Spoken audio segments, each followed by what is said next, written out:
All right. We are thrilled to have on the Endless Hustle Day a guy who needs no introduction, but let's do it anyway because that'd be rude. Tim Howard, U.S. soccer legend turned humanitarian, turned ambassador, turned player owner. His resume hustle is truly endless. Tim, thanks for making the time. Thank you, guys. I appreciate it. Let's kick this off. I hate to start on a sour note, but your spread in the ESPN The Body issue has set unattainable standards for average Joes like me and Arthur. It's been 10 years and we still haven't recovered. How often is that brought up to you over a decade later? I can't believe it's been 10 years. I was a young man at that time. It gets brought up every now and again because someone stumbles across it and the internet is undefeated, right? So, yeah, every now and again it comes up. I've got a lot less tattoos and little skinny arms, but, you know, it's cool. It's listen, it could be worse things. I'm sure there is worse things, but it's all right. There's plenty of worse things. The better question is, Tim, what's your reaction when it gets brought up? Are you like, yeah, that was me? Oh, 100%, 100%, always. Yeah, I've got no qualms about it. It was a good shoot. Got one of the covers, so I'll take that all day. Yeah, wear that like a red badge of courage there. Let's kick this off. You played in multiple World Cups, which the last stat I saw was more than half of the global population, age 4 and above, tuned into.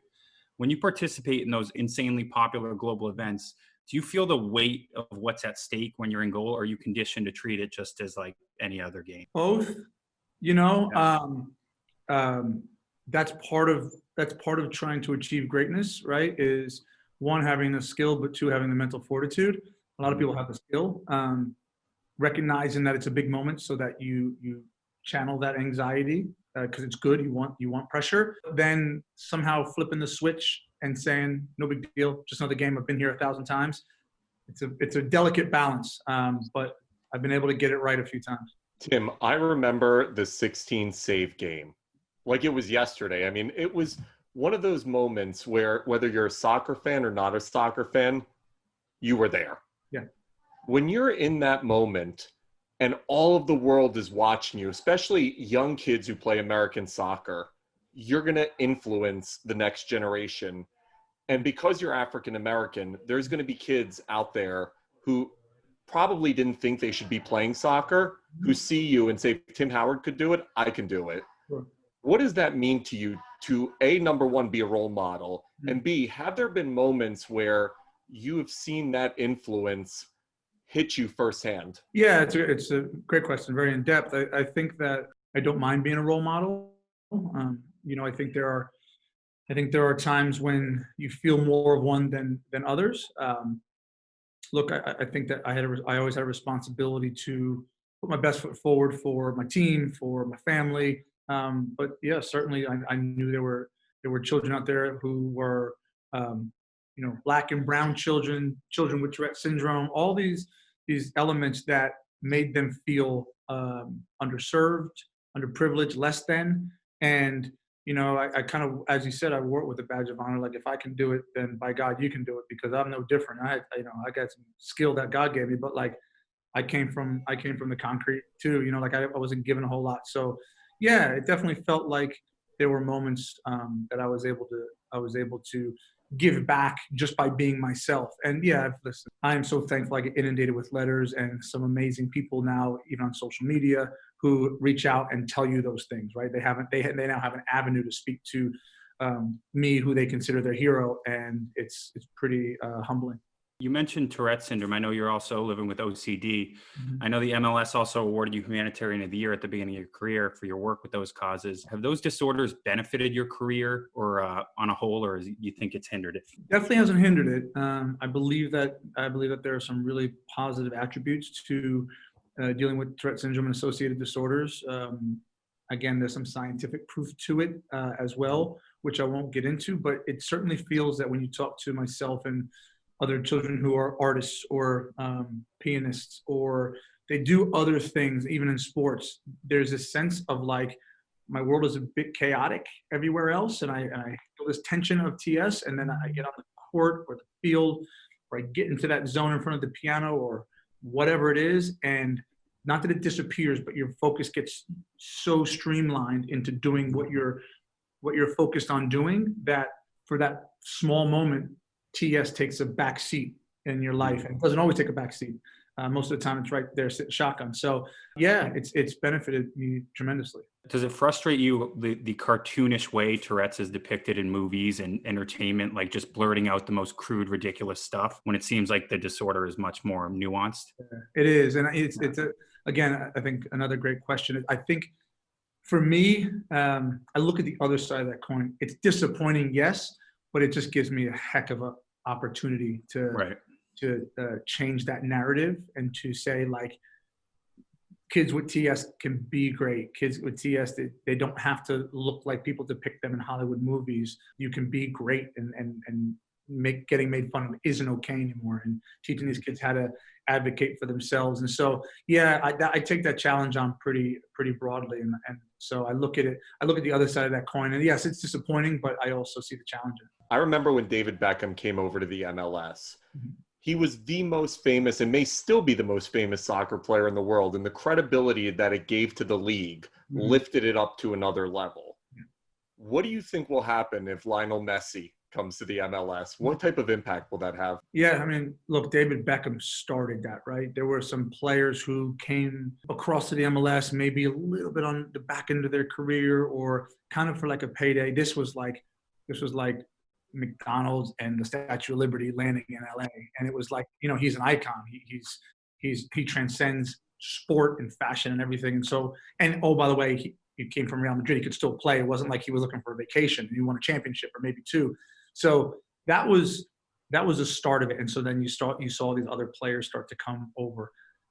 Look, I think it's a matter of time before Lionel Messi comes, to these shores. And I think when he does, whenever that is, yeah, that's going to be, you talk about arguably the greatest player to ever play the game, certainly 1, 2, or 3.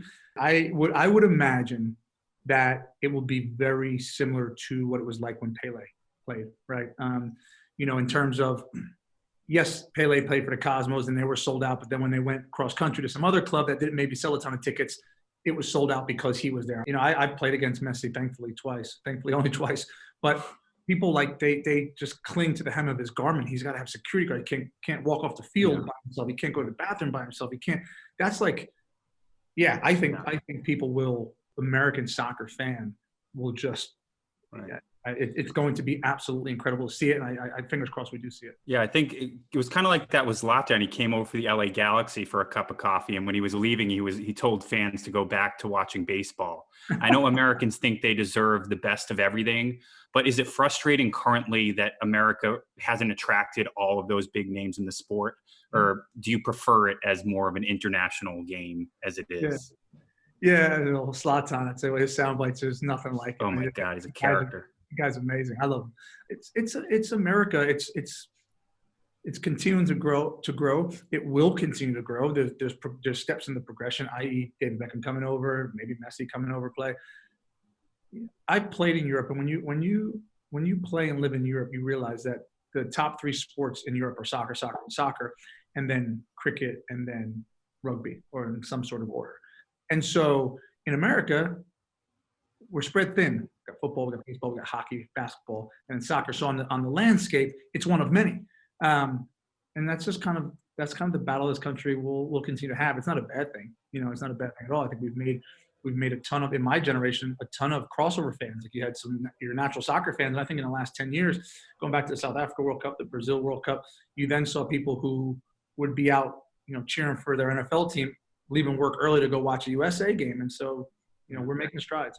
I want a quick follow up on that Messi. You said you played him twice, and you've obviously played against the best player in the world. Is it noticeable when you're in goal? Is it that much noticeable, a guy who's, the best in the world playing amongst the best in the world? Is it a cut above in real time? Yeah, I would imagine it's like, watching probably like LeBron James. Like when I see LeBron James, I'm like, he's in the post. Why don't you just put your elbow in his back? And then, right. And you see him, and I would imagine those guys feeling that, like, whoa, like when did Hercules get on the court? And Messi on tape looks really fast and really tricky and really slick.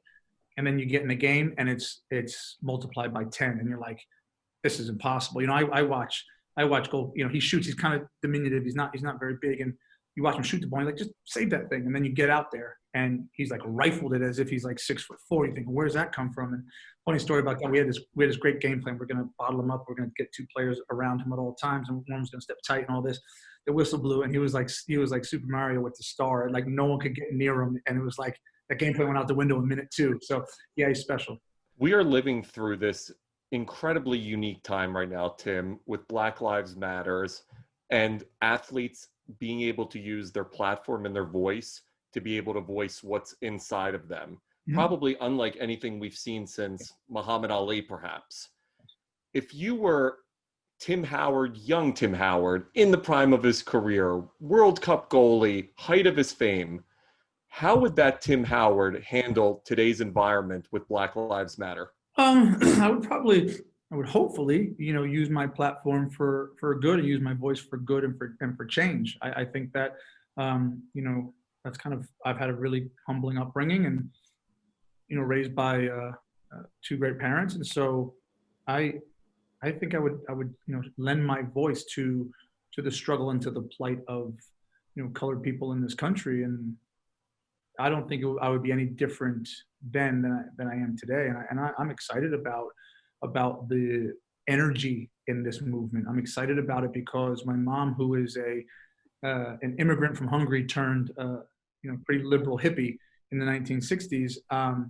I oftentimes have the greatest conversations with her. We talk about, my biggest gripe before 2020 was I didn't really think the masses stood for anything anymore. There was the Kent State shooting. There was Vietnam. There was draft dodging. There was all these things. There was the Olympics and the Black Fist, and there was all these different things that people stood for. And someone would, the freedom fighter, someone would get on a bus in Chicago and drive down in the middle of the night to march with people in Alabama. Like now, you just send out a tweet or something and you say, yeah, cool, I support the cause. And so I didn't think that these last 2 generations were really hip to it. And 2020 has changed my mind, and it's given me hope that there is power in this movement. On the flip side, there was this great documentary about Diego Maradona that HBO did, which was just incredible to see the excess, how a country can worship you, but then turn its back on you overnight. I mean, it was fucking nuts, Tim. And you obviously saw it based on your reaction. Having played in the Premier League and being African-American, soccer, we can all agree, is primarily a white sport. Did you encounter any moments where you had to deal with racism, that you had to really come into your shell and protect yourself? So I did. I played in Europe at a time when, and still is, racism is very alive and well, unfortunately, in Europe, and FIFA and UEFA, the governing bodies, have tried in vain and not done a very good job of legislating against racism in football, and had to kick out racism campaigns, et cetera, et cetera. And, the punishments haven't been harsh enough, so they needed to do a better job. But I played during a time when that happened, and we played abroad. So I was playing in England, but we would play European competition, whether it be in Ukraine or Spain or Italy or wherever. And I remember having these conversations and watching some of, on TV, the black players have bananas thrown at them and have monkey chants. And I would always remind my captain when these things were at its height, like this isn't good enough and this isn't acceptable. And you're the captain. And if we are away from home and this happens, you have, my backing to make sure that we walk off the field together, and the result and any of the other stuff doesn't matter, that the protection of our minority players is paramount. And so I didn't face it directly. Like I've faced criticism and chanting for my Tourette Syndrome, which again isn't nice either. But I hadn't experienced the racism in terms of like right at the forefront in a stadium that I was in. But we were prepared. You mentioned LeBron earlier, and every so often I stumble across a thread on Twitter or Reddit of people arguing over whether or not LeBron would excel as a soccer goalie, given his freakish build and athleticism. I mean, as arguably the greatest American soccer goalie of all time, do you think LeBron would perform in the Premier League if you dropped him in there today? No formal training. No chance. No, absolutely not. It's such an incredible, not to pat myself on the back for goalkeepers in general. We're very harshly criticized, and it's part of the narrative. It's such an incredibly difficult art to perfect, right? I often talk about the greatest athletes for me are hockey players. Why? 6'4", 220 pounds, skate like a ballerina, be able to hit like a linebacker, stick handle, all that stuff. So they're the best. In goal, the ball's coming at you 60, 70 miles an hour. and you're having to explode and get your body behind it, but also cushion it like you're in an egg tossing contest, right? Like you have to be really soft with your hands and put it in the right places, and that's not always easy to do. And so that would be an impossibility for LeBron, even though I think he's a brilliant athlete. I think goalies get kind of understated a lot. And from an outsider, you look at when the best strikers in the world are lining 12 yards out on a penalty kick. And sometimes you see the goalie just like jump to the opposite side. How much of the ball are you seeing when it leaves his foot, and how much is like educated guesswork and things of that nature? Yeah, the numbers are staggeringly low. Goalkeeper is going to save less than 20%. So there's guesswork now with more technology over the last 15 or 20 years. You can start to see a pattern in in the players' last 5 attempts, 10 attempts, and start to kind of get a read on that. Very few goalkeepers are going to read the ball at the impact. It's just too close. There's not enough reaction time. A couple will do it, but again, I would even look at their numbers and say maybe they're slightly ahead, but not much. You're seeing a glimpse of it. If you have done your homework and you decide to go to the right and they shoot it to the right, you're catching a small flash of white somewhere between those 12 yards. You're not seeing it off his foot. You're not seeing it hit your body. You're seeing it somewhere mid-flight. But again, it's like Haley's Comet, it's just a glimpse. So I recently interviewed Megan Rapinoe, and to see what she and the U.S. women's soccer team are doing in the fight for equal pay is really remarkable. As American soccer royalty, what are your thoughts on the disparity between male and female in the pay? There's a gulf for sure. There's a gulf, and there is, I think there's been some pretty interesting turn of events recently. I think it was maybe Brazil and England women have started to, I could be wrong with that, I think England for sure, that the pay has risen and either become equal to the men or just thereabout. So look, I think I've always said that I have a daughter who plays soccer and she's kicking ass. And I always said if my daughter was a part of the U.S. women's national team and there was a pay discrepancy, I know I would tell her to fight like hell for every dollar and every penny that she believes her and her teammates deserve. And so that would be my advice to her and then obviously to them. All right. So I'm totally obsessed with Bill Simmons. I listen to all his podcasts. Okay. He is a soccer dad as well. And he talks all about the culture of being a soccer dad. So when you just said that you're a soccer dad, walk me through that culture, because when you hear him talk about it, it sounds bananas. I like to go and just be a soccer dad. I like to go and watch the games and enjoy that time. I like to be left alone. I like to focus on my daughter and her team and what's going on. And obviously I'm a fanatic when it comes to sports. And so any sport, particularly one that I have a vested interest in with my daughter is important. But soccer dad stuff's carrying the chairs and the coolers and making sure that they have enough ice towels in the cooler to, cool off on the hot days that they're out there. But more importantly, I just focus on her. I try and be incredibly hard on her because I think it's important. I think when you're a good athlete, you have very few people in your world that tell you what to do and how to do it. I think everyone just sings your praises and they need something from you. They need your expertise and they need your skill. And so they just keep building you up. And so I make sure that I let her know if she played good, I'll tell her she played good, but if she didn't, she'll hear that first thing from me. What's the reaction when you show up? Because it's not like an actor showing up, someone from a different field. You're arguably the greatest goalie in American history.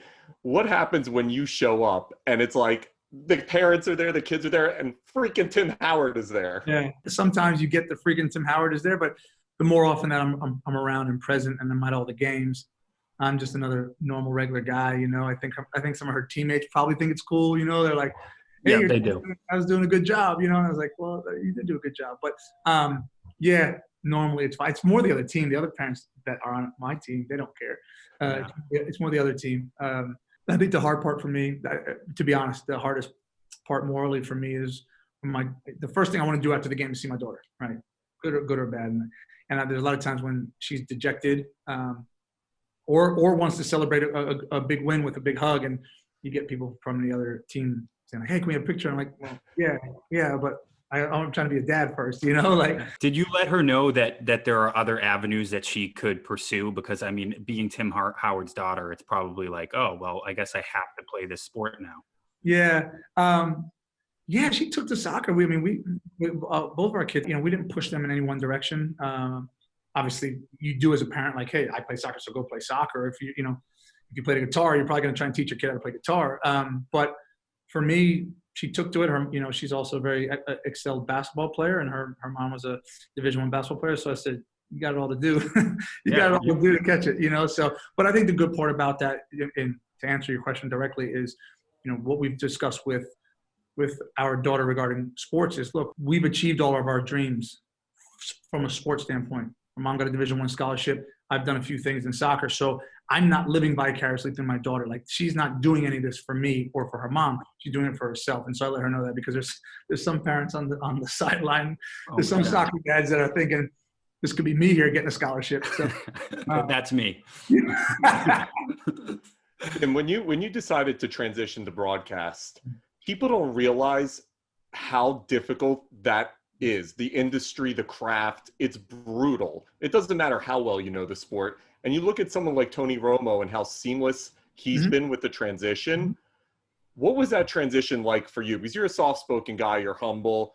How were you able to kind of let your colors fly and become a successful broadcaster? Look, you use a word in there called craft. That's what broadcasting is, right? Broadcasting, whether you have the expertise as a former player or you're an analyst host coming in with no sports playing background, it's a craft. It needs to be honed. It needs to be worked on all the time. And that's kind of where I had some really good mentors in the game. I've had, I work for an incredible producer at NBC named Pierre Musa, and thankfully he was one of my first producers. And so, he told me early on, like, knowing the knowledge is awesome, but it gets you in the door. Because I tell you what, if you can't put one foot in front of the other when those lights come on, you're not going to be very good. And so there's some nuances to it. There's a cadence to it, and that's all stuff you get to learn. And it's, for me, I've tried to attack it like sports, right? Like, you play a good game, keep doing what you're doing, improve in training. If you don't, critique something, move on. And that's what I do. Like, not every show for me is great, but I learn from it. I take on constructive criticism and I move forward. That's good advice. Excuse me for trying to compare my life to yours, but I have this movie theater near me. It's right down the street. It's got the lazy boy chairs that recline. You can order food from the seat. I don't go to any other peasant theater ever from now on. Agreed. When you're under the lights setting a record, say, for the most match saves in World Cup history, is it difficult for you to feel that level of fulfillment, like post-playing days? Yeah. When you retire, when you're at a certain level, I think all athletes, but when you're at a certain level and you feel like you've given everything to the game, you've probably used it as your 1, 2, and 3 on your list of priorities, and you put it first. I think when you step away, it's hard. It was hard for me this last year, aside from quarantine and all the rest of it. It's been difficult. I kind of went into it like, hey, I've got some things set up post playing that I like and I'm excited about, and I did, and I still do.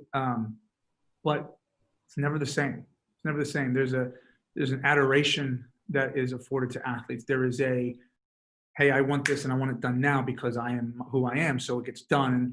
And we're humans. So, familiarity breeds contentment, where there's human nature involved. And so when you start to feel that for 20 years and then you step away from it, like, you can have all the plans in the world. You're going to feel it. And then you got to ride that wave of emotion and try and find some fulfillment in life that, look, it'll never compare. If we could bottle it and sell it, we'd be trillionaires, the three of us, because that form of adrenaline, that form of adoration, you can't feel anywhere. There's something so special about a team that does something great together.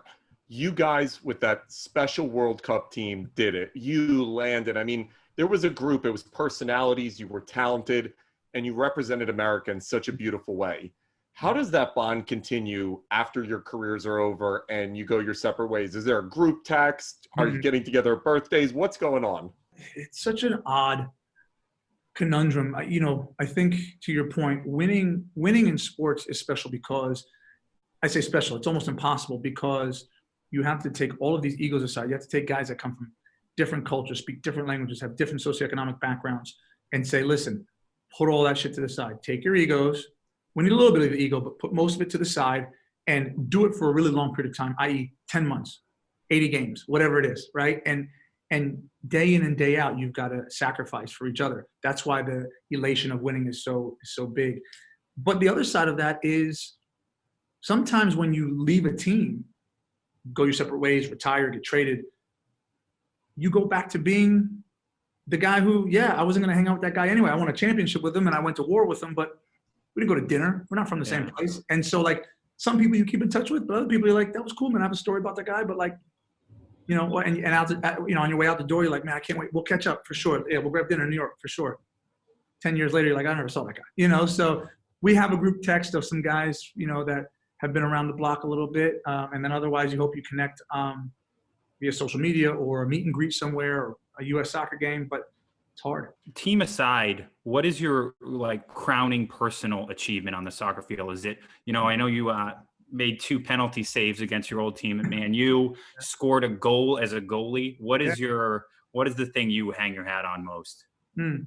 Yeah, look, I get asked that question quite a lot, and I always say I'm lucky because I have a bunch of answers, right? And I have a bunch of answers where a lot of people don't even get to have one. So I think that for me, and normally I don't pick a loss, but I think the Belgian game for me, as I am able to see the other side of my career now, that's kind of what other people hang their hat on as my crowning achievement. And so I think that I'm a vehicle for them, right? Like I have my own personal stuff, but like how people connect to me or see my legacy is going to be crowned by that game. And so I never did it before. I'll never do it again. It was written in the stars for that day. And it was probably my greatest ever performance. Brilliant performance.